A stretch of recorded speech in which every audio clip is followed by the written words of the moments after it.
यो संसारमा दुईटा कुरा छ, एउटा सक्सेस र एउटा ग्रोथ। तर हामी जस्तो नर्मल मान्छे हेर्नुहोस् त, हामीले जहिले पनि सक्सेस रोज्छौँ।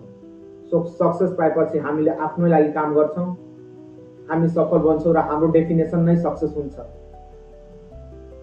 किन? हामीले त ग्रोथ पनि त रोज्न सक्छौँ। यो संसारमा धेरै मानिसहरू छन्, धनी मानिसहरू छन्।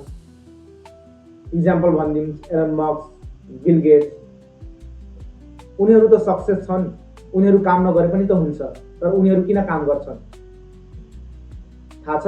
उनीहरू ग्रोथको पछाडि दौडिन्छ, उनीहरू ग्रोथको पछाडि पागल छन्।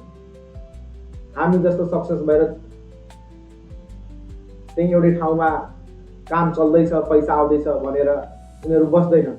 उनीहरू सक्सेस नहेरेर उनीहरू ग्रोथ हेर्छन्।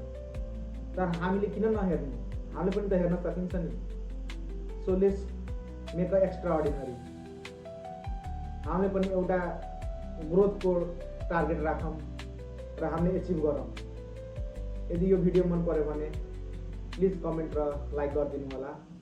Thank you so much.